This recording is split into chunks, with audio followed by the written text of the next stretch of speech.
Earlier this week, Jim Lee made a comment about manga versus American comics, and that got some people talking about the whole manga versus American comics debate again, and I wanted to talk about it. Hi, I'm Jordan the Nerd of Gold. Here's a couple of small points that I want to get out of the way before I get into my main stuff, which is, one, the value of like a single volume of manga is a really great price point for a lot of people, and two, a lot of shonen comics come to American. Those are basically superhero comics, just Japanese flavored, but also a lot of the comics that just come from Japan are the top sellers that make it into a secondary market. I mean, not every one of them are the top sellers. There are some of the ones that just didn't do as well in Japan and they were hoping would find a second market here, but a lot of the good stuff was what's making it into translation.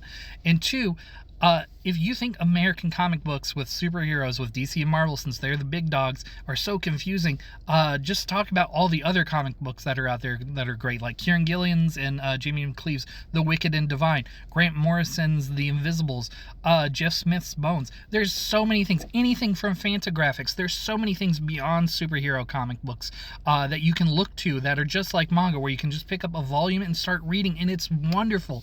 But here's the thing about American superhero comic books. I was 11. I didn't know what I was doing. I had watched some cartoons when I was younger and was like, oh, I like Spider-Man. I like Batman. I went to my library. I picked up a book and started loving them.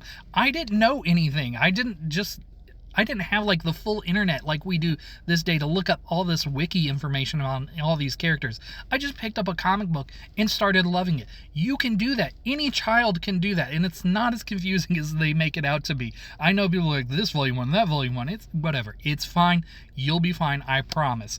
But the thing is, American comic books are only at a disadvantage from the standpoint of they don't have as much marketing, basically. I think that's the single biggest disadvantage that American comic books don't have.